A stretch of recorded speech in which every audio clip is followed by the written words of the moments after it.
I have genuinely never seen a show die as fast as Heated Rivalry did. It dropped, and then it ended, and everyone collectively moved on, which I think honestly might be the most damning review of all. Shane Hollander and Ilya Rozanov are professional ice hockey players on rival teams, the Montreal Metros and the Boston Raiders. They're supposed to be enemies. The media builds them up as a sports rivalry the fans can project whatever meaning onto.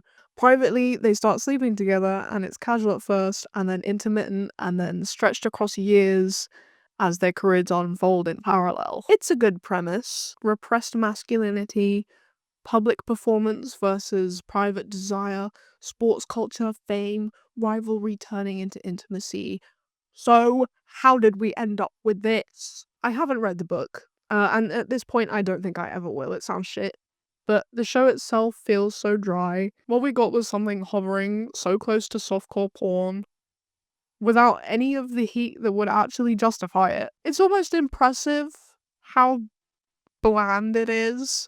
If you're gonna lean into sex, then fine.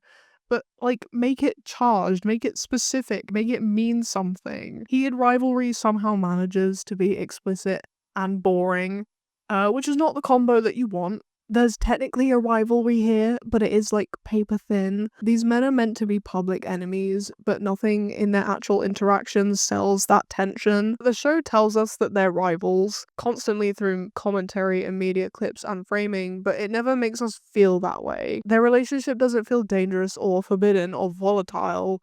It just kind of happens, over and over again, with no escalation, no cost, no shift in power. The episode format does not help.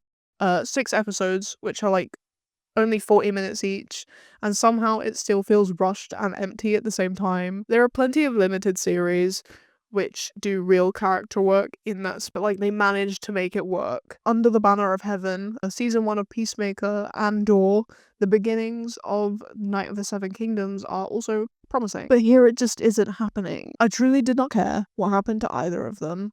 Which is wild, considering that was the only thing that the show had going for it, other than that other gay couple, which I barely remember. We don't sit with them for long enough individually, and when they are together, the scenes are repetitive rather than cumulative, and nothing builds, nothing transforms, and by the end, I was just done. We need to talk about the lighting, because the cinematography is so strange. There is something so deeply jarring about how this show looks. It's so stale. I can see what they were going for, which was kind of like slick and sexy, expensive, but instead it comes off as aggressively corporate. Everything is so clean and everything is so symmetrical and kind of like grey. There's a lot of grey. It's the kind of visual language that you'd see in like branding rather than intimacy.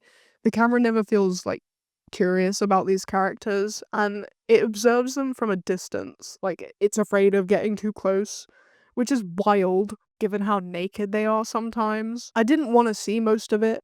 Not that I usually do, but I didn't want to see most of it because it felt awkward and hollow. There's a difference between erotic and explicit, and Heated Rivalry doesn't seem to understand the difference at all. The one singular moment that does work, that I will give the show credit for, is the opening scene. Shane and Ilya meeting and sharing a cigarette is good.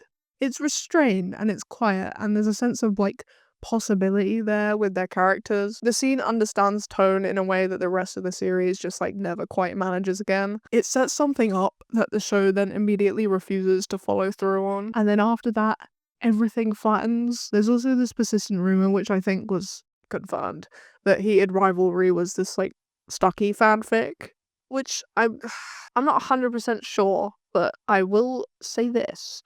If you told me these characters were originally written as 2 versions of the same guy with different haircuts, I'd 100% believe you. Shane and Ilya act like the same person for most of the series. They have the same emotional range and the same reactions and the same general vibe about everything. There's no real contrast between them.